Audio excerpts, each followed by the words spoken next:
설 대목인데 한산한 시장. 뭔가 이상하지 않아요? 인천 소래포구 종합어시장 얘기입니다.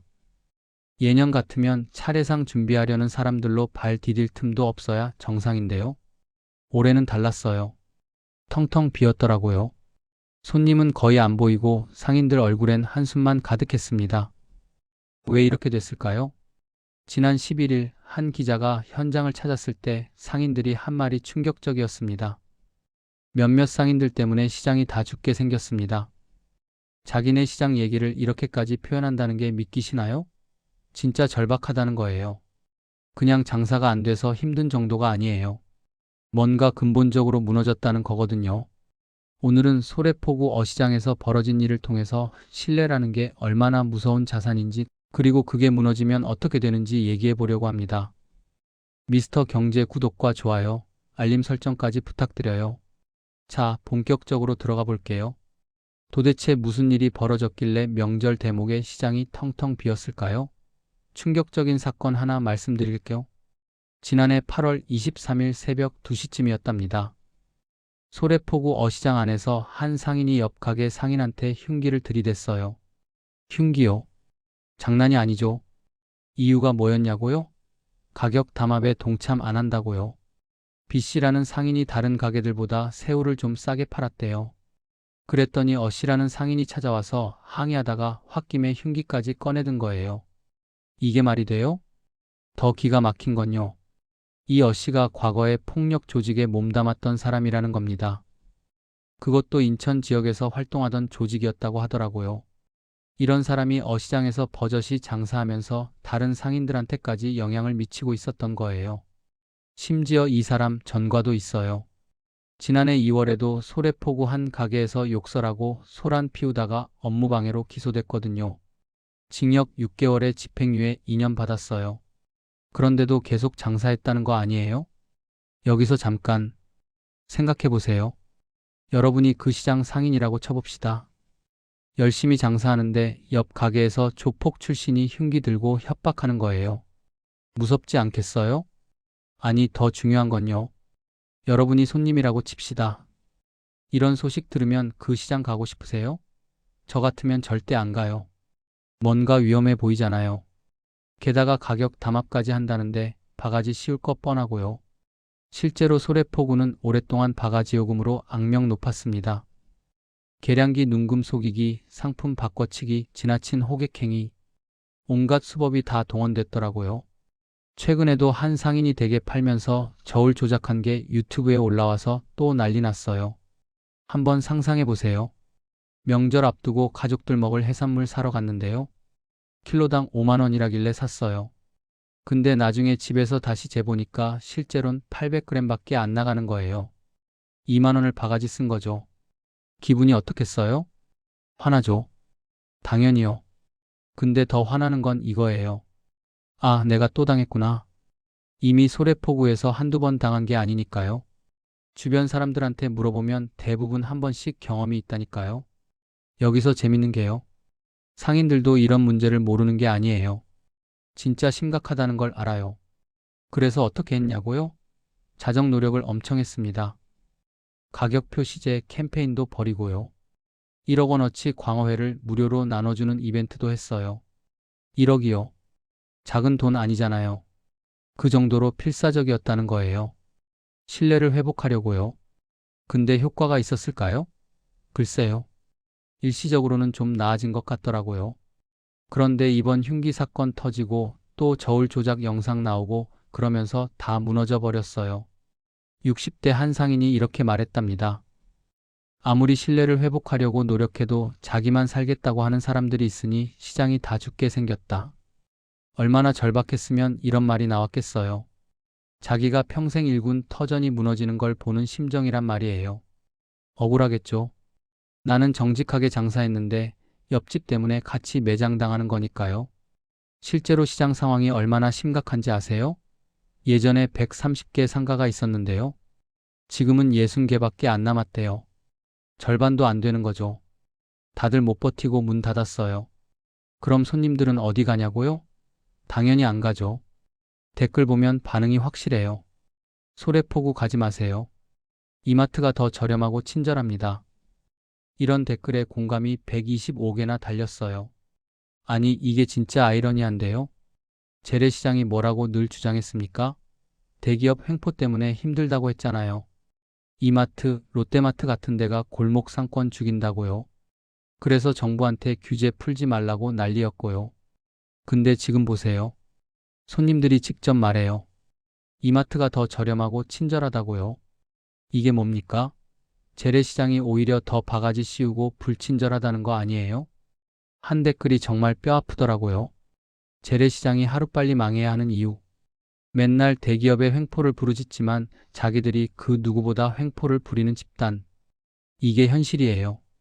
보호해달라고 하면서 정작 손님들한테는 바가지 씌우고 정직하게 하려는 옆 가게한테는 흉기 들이대고 이러면 누가 믿겠어요? 여기서 중요한 질문 하나 해볼게요. 왜 옛날엔 다들 소래포구 같은 데 갔을까요? 멀잖아요. 인천까지 가려면 시간도 걸리고 기름값도 들고요. 그런데도 갔던 이유가 있었어요. 싸고 양이 많았거든요.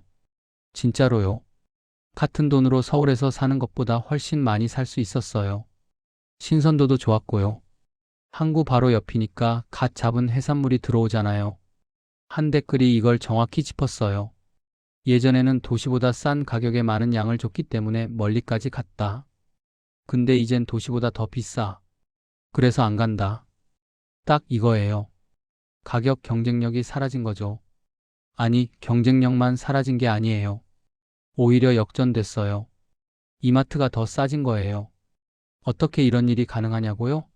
간단해요. 이마트는 대량 구매하니까 원가가 싸요. 전국에 물류 시스템 깔려 있으니까 유통 비용도 낮고요. 게다가 가격 투명하게 공개하고 CCTV 빵빵하게 깔아놓으니까 바가지 씌울 수도 없어요. 반면 재래시장은요? 소량 구매에 물류비 높고 가격은 제멋대로 부르고 저울질도 마음대로 하고 이러면 경쟁이 안 되죠. 근데 더 심각한 문제가 있어요. 신뢰예요. 신뢰가 뭔지 아세요? 경제학에서 신뢰는 엄청난 자산이에요.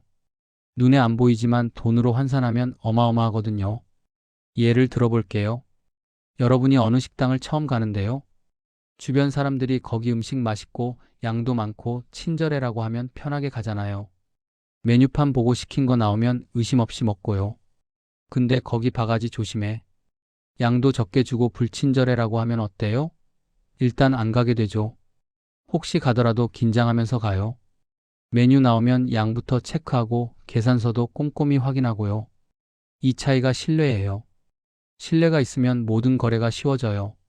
신뢰가 없으면 모든 거래에 비용이 들어가요. 의심하고 확인하고 검증하는 데 드는 시간과 에너지가 다 비용이거든요. 소래포구는 이 신뢰를 완전히 잃었어요. 수십 년 쌓아온 평판이 완전히 바닥났다는 거예요. 이게 얼마나 큰 손실인지 아세요? 한번 계산해 볼게요. 어시장 상가가 예전에 130개였다고 했죠? 지금은 60개만 남았고요. 70개 문 닫은 거예요. 상가 하나당 평균 보증금에 월세, 인테리어에 장비까지 합치면 대충 1억은 들어갔을 거예요. 보수적으로 잡아도요. 70개 곱하기 1억, 70억이에요. 이게 다 날아간 거예요. 신뢰를 잃어서요. 거기다 매출 감소분까지 계산하면 상가 하나당 월 평균 매출이 1천만 원이었다고 쳐봅시다. 지금은 한산에서 한 300만 원? 70% 감소해요. 60개 상가에서 월 4억 2천이 날아가는 거죠. 1년이면 500억 넘어요. 500억이요. 이게 신뢰 잃은 대가예요. 눈에 안 보이는 자산이지만 실제로는 이렇게 엄청난 금액으로 환산되는 거예요. 근데 더 무서운 건 이거예요. 한번 무너진 신뢰는 회복하기가 정말 어렵다는 거죠. 소래포구 상인회가 어떻게 했습니까? 1억어치 광어회 무료 나눠주고 가격 표시제하고 CCTV 보존 기간 늘리고 할 수 있는 건 다 했어요. 효과 있었나요? 글쎄요. 그렇게 노력하는 와중에 또 흉기 사건 터지고 저울 조작 영상 나오고 그럼 끝이에요. 다시 바닥으로 떨어지는 거죠. 왜 그럴까요? 신뢰는 쌓는 데는 100번이 필요한데 무너지는 건 단 한 번이면 충분하거든요. 비유를 하나 들어볼게요. 여러분이 은행에 적금 들었다고 칩시다. 매달 10만 원씩 넣어요. 10년 동안 꾸준히 넣으면 원금만 1,200만 원이죠. 거기에 이자까지 붙으면 한 1,500만 원 모일 거예요. 근데 어느 날 갑자기 은행이 망했어요. 예금자 보호 한도가 5천만 원이니까 돈은 받겠죠. 하지만 그 은행을 다시 믿겠어요? 절대 안 믿죠. 10년 쌓은 신뢰가 하루아침에 무너지는 거예요. 소래포구가 지금 그래요. 일부 상인들이 10년, 20년 정직하게 장사해도요. 한 명이 흉기 들고 한 명이 저울 조작하면 다 무너져요. 그럼 어떻게 해야 하냐고요? 상인회가 최근에 조치를 내렸어요. 저울 조작한 상인 30일 영업정지 시키고 문제 일으킨 상인들 행사 참여 금지하고 상인 교육 강화하고. 근데 문제가 뭐냐면요. 흉기 들었던 어씨랑 저울 조작한 상인 포함해서 14명이 상인회 탈퇴했어요. 그냥 나가서 따로 장사한다는 거예요. 이게 진짜 문제예요. 상인회가 아무리 조치를 취해도요. 탈퇴한 사람들은 어떻게 할 수가 없어요. 소래포구 어시장이 공공기관 소유도 아니고 사유지거든요. 법적으로 강제할 방법이 없어요. 그럼 손님 입장에선 어때요? 아, 저기 14개 가게는 조심해야겠네 이럴까요? 아니에요. 그냥 아, 소래포구 전체가 믿을 수 없네 이렇게 되는 거예요. 한 댓글이 이걸 정확히 짚었어요. 상인회에서 자정하겠다고 해도 저렇게 14명이나 탈퇴해서 계속 눈탱이 치겠다는데 뭘 믿고 가겠냐? 안 가는 게 상책이지. 맞아요. 손님들은 구분 안 해요. 그냥 소래포구 전체가 위험하다고 판단하는 거죠. 여기서 한 가지 더 짚고 넘어갈 게 있어요. 어씨가 한 말이거든요. 나는 담합한 게 아니라 거대 자본 가진 기업형 상인이 작은 상가들 위협하는 걸 막으려 했을 뿐이라고 했어요. 이게 말이 돼요? 거대 자본 운운하면서 옆 가게 상인한테 흉기 들이대는 게 정당화돼요? 그리고 가격 담합이 아니라고 하는데 싸게 파는 가게한테 항의하러 간 거면 담합 맞잖아요. 더 웃긴 건 죽어가는 시장을 살리기 위해 여러 행사도 기획했다고 하는 거예요. 시장 살린다면서 흉기 들고 협박한 게 시장 살리는 방법이에요? 진짜 시장을 살리는 방법은요. 정직하게 장사하는 거예요. 바가지 안 씌우고 양 제대로 주고 친절하게 대하는 거죠. 그게 전부예요. 근데 그걸 안 하잖아요. 자기만 살겠다고 하는 거죠. 그러면서 시장 살린다고 하니까 다른 상인들이 화나는 거예요. 50대 한 상인이 했던 말이 정말 절절해요. 상인 전체가 그렇지 않다는 것을 손님들이 꼭 알아줬으면 한다. 안타깝죠. 자기는 정직하게 했는데 몇몇 때문에 같이 욕먹는 거니까요. 근데 이게 현실이에요. 시장 전체의 평판은 가장 낮은 수준의 상인에 의해 결정되는 거예요. 한 가게가 바가지 씌우면 시장 전체가 바가지 시장이 돼요. 한 가게가 흉기 들면 시장 전체가 위험한 곳이 되는 거죠. 그럼 어떻게 해야 하냐고요? 답은 하나예요. 문제가 되는 상인들을 완전히 배제시켜야 해요. 그것도 빠르게요. 14명이 탈퇴했다고요? 좋아요. 그럼 나머지 상인들이 결속해서 완전히 새로운 브랜드를 만드는 거예요.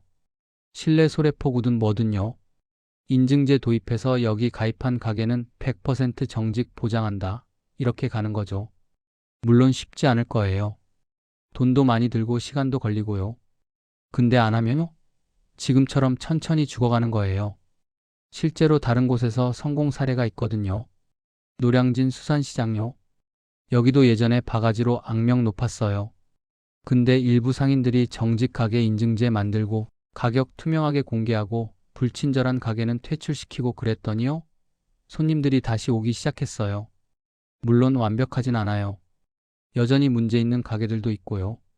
근데 적어도 여기 가면 믿을 만한 가게도 있다는 인식은 생긴 거예요. 소래포구도 할 수 있어요. 근데 지금처럼 하면 안 돼요. 상인회가 조치 취했다, CCTV 늘렸다, 이런 거 소용없어요. 손님들 눈에는 안 보이거든요. 눈에 보이는 변화가 필요해요. 예를 들면요. 정직 가게에는 정부나 구청에서 인증 마크 줘요. 문제 생기면 인증 취소하고 벌금도 부과하고요. 그렇게 해서 손님들이 아, 저 마크 있는 가게는 믿을 수 있구나 이렇게 인식하게 만드는 거죠. 근데 제일 중요한 건요. 상인들 스스로가 바뀌어야 해요. 정부나 구청이 해주길 기다리면 안 돼요. 지금 상황이 얼마나 심각한지 아세요? 10년 안에 소래포구 완전히 사라질 수도 있어요. 농담 아니에요. 이미 절반 넘게 문 닫았고 남은 가게들도 버티기 힘들어 하는데요. 몇 년 더 이러면 정말 끝이에요. 그럼 누가 손해예요? 문제 일으킨 14명만 손해일까요? 아니에요. 정직하게 장사하던 상인들이 제일 억울한 거예요. 평생 일군 터전을 잃는 거니까요. 그리고 손님들도 손해예요. 신선한 해산물 살 곳이 하나 없어지는 거잖아요. 이마트 가면 되지 않냐고요? 이마트는 편하긴 한데 재래시장의 맛은 없어요. 흥정하고 돈 받고 인심받는 그런 재미요. 재래시장이 사라지면요. 우리 삶이 좀 더 삭막해지는 거예요. 다 시스템화되고 자동화되고 그런 거 원하세요? 저는 아니거든요. 재래시장 있으면 좋죠. 근데 바가지 씌우는 재래시장은 없어지는 게 맞아요. 정직한 재래시장만 살아남아야 해요. 지금 소래포구는 갈림길에 서 있어요. 완전히 쇄신해서 신뢰를 회복하느냐 아니면 이대로 천천히 사라지느냐. 선택할 시간이 많지 않아요. 상인들한테 하고 싶은 말이 있어요. 지금 당장 바뀌세요. 문제 있는 상인들 완전히 배제하세요. 정직하게 장사하는 사람들끼리 뭉치세요. 손님들한테 확실한 신호 보내세요. 1억어치 광어회 나눠주는 것보다요.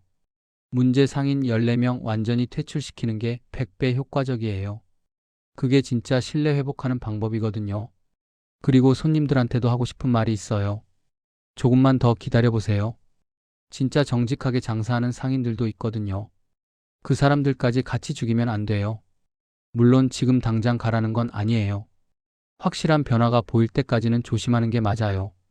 근데 변화가 보이면 그때는 가서 응원해주세요.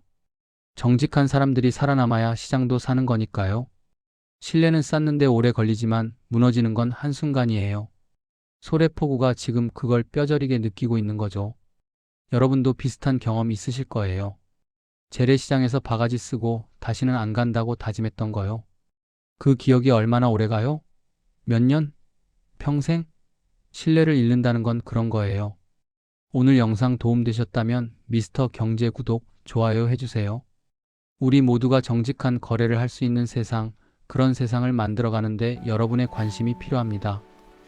감사합니다.